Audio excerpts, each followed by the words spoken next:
Well, was there anyone that was able to get all 10 individuals? 10 people? Were you able to get 10 separate individuals? No? Okay. No. Anyone, what was the highest number of people were able to get? Well, they double up, so 1, 2,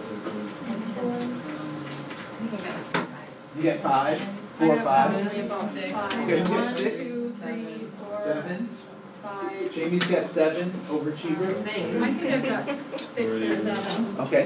And 6 or 7. 5. All right. Cool. 7. So, Found it. as you were going around the room and you were looking at other people's items that they had on their paper, were there any things that you said or you saw and you were like, I could have put that down, or I should have thought about that? What were some of those things? Go ahead. She couldn't even believe I didn't put it originally. It was humor. Humor. Okay. So humor is one of those things that could have been a delight that you saw on someone else's paper, and you're like, I should have thought about that. For you, what was it? It was humor. It was humor as well. Any other delights or surprises that you saw as you were walking around and you were looking at people's papers? Yes. Well, she had honesty. Honesty. I was like, oh, that's a good one. I was like, God, I'm not always honest. That's a good one. I'm not always honest. That's a good one to have. There's another voice over here. Resilience. Wow. All right. Yeah, you saw that on somebody else's paper, and you were like, Wow. So those were delights and surprises, right? So we saw things on other people's paper, and we said, "Ooh, I wish I could have or should have." Blah blah blah.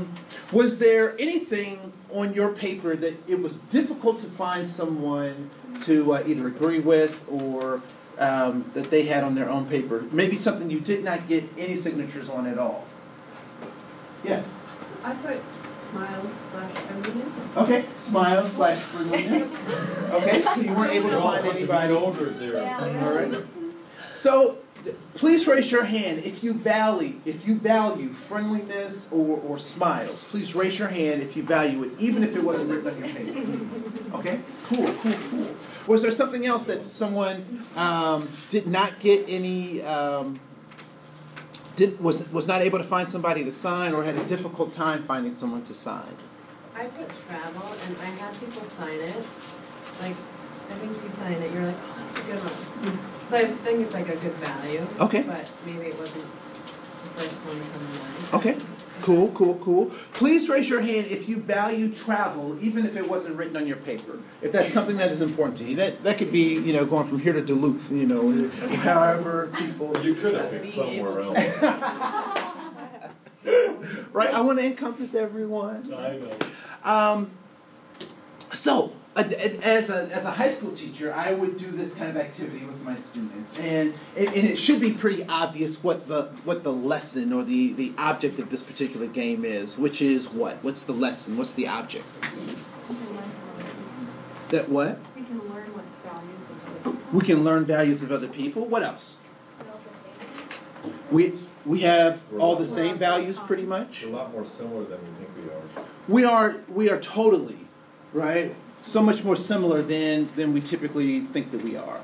And our phenotype, our physiology, oftentimes is an illusion to actually helping people understand that we're not so different.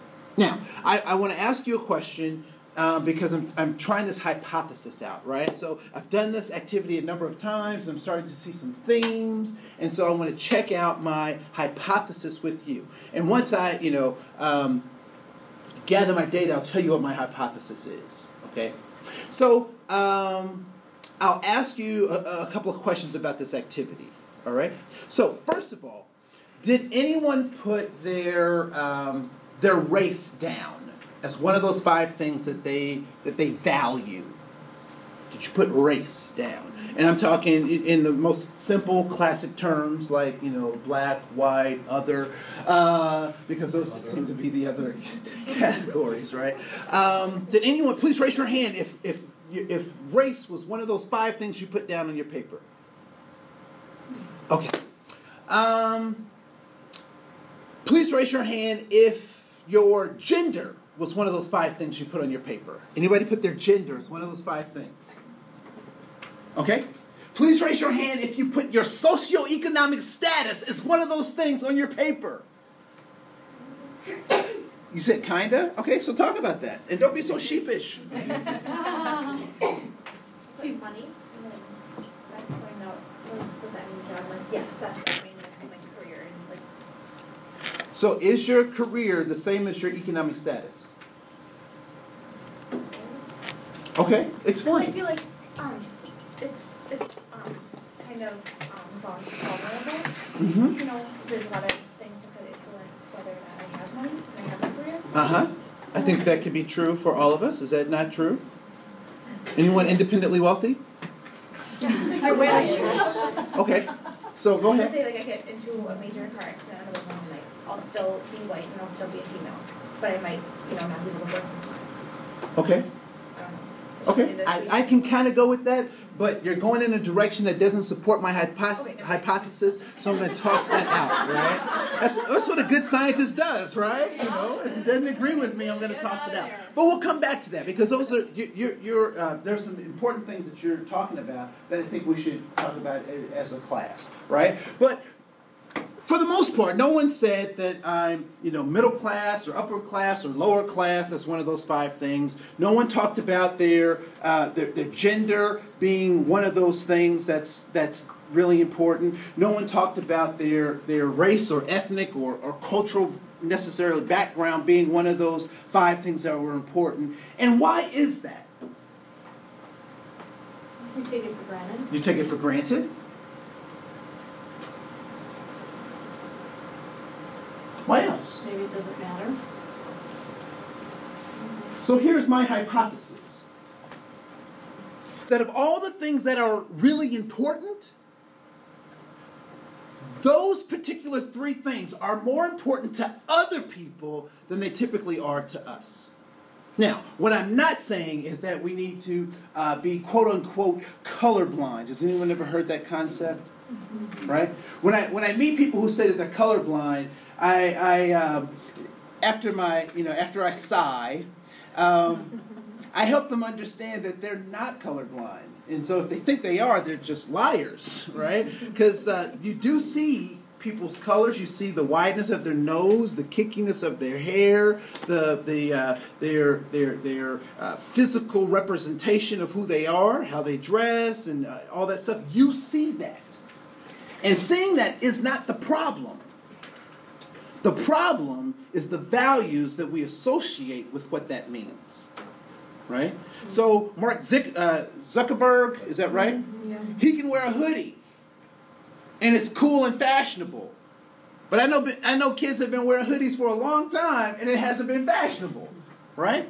So it is not the thing. It is not how we look that that should concern us, because you have to know that this dark skin and this wide nose and this kinky hair allows me to access information in a specific kind of way, right? So as a man, I get certain kinds of information that women don't, or I interact in the world in a way that's different than how women interact with the world, right? So in my neighborhood, it's okay to do, but like if I wanted to wash my car at 3 o'clock in the morning, the only thing I have to think about is if I have enough change, right?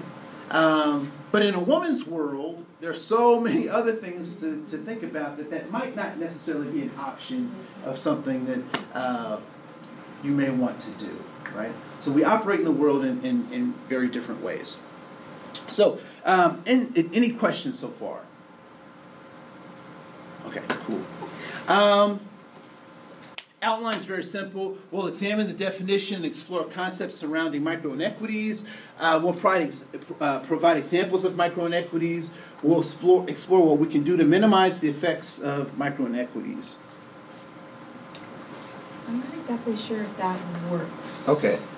You might just need to use the arrow button. You Okay. have to click it. I have to touch it? Yeah. I know. You have to That close to You have to physically move. Yes, it's got to want to move, right? So this is a picture of my family, And this is me as a little baby. Isn't that cute?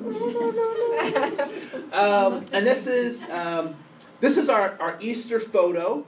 And I don't know about you, but every Easter we would go to Olin Mills Studios. I don't know if they had those. Okay. All right. So that's our Easter photo at Olin Mills. And this is my grandmother and my grandfather, both of whom are passed. This is my Uncle John and my Uncle Alonzo, and that's my dad. And this is my family in our Cosby years. You know, if you look, you can see Vanessa and Theo and all that stuff. And so this is a picture of me in high school, and you can't see it really well from where you're sitting. But this is my friend Samisha, who just retired from the Army, which I'm really proud of her because I didn't have the guts to do it, but she did. And this is me. And Samisha is holding an Uzi semi-automatic weapon in her left hand.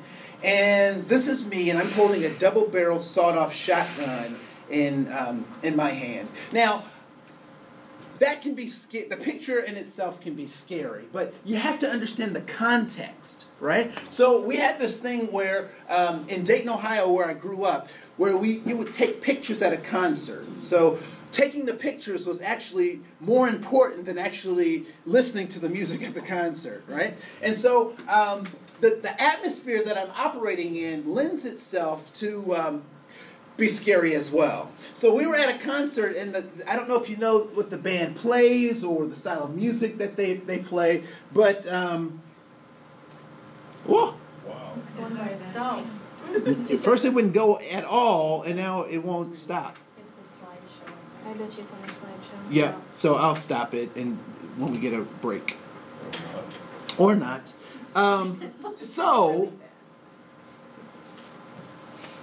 So we're at a concert for a group called Public Enemy. Oh, yeah. Right? So fight the power.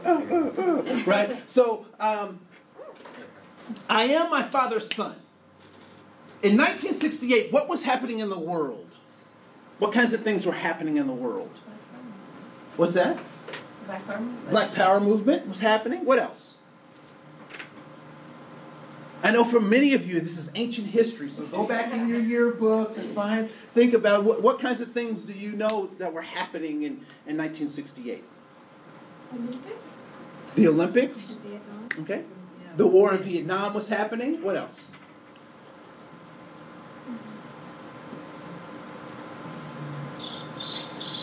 Was there a change? That's pretty good. Yeah. Dude, I'm impressed. Was there a change in what? Change in a way of looking at life. Okay, a change in the way of looking at life. Okay. All right.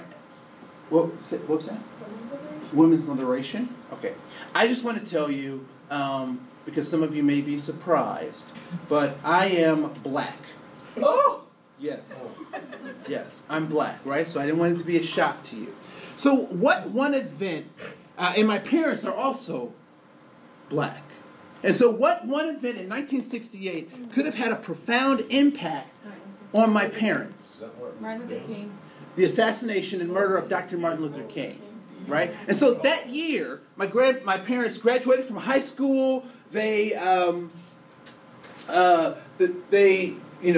in love. They went off to college. And so my father goes to my grandfather and he says, I want to do something about the assassination of Dr. Martin Luther King.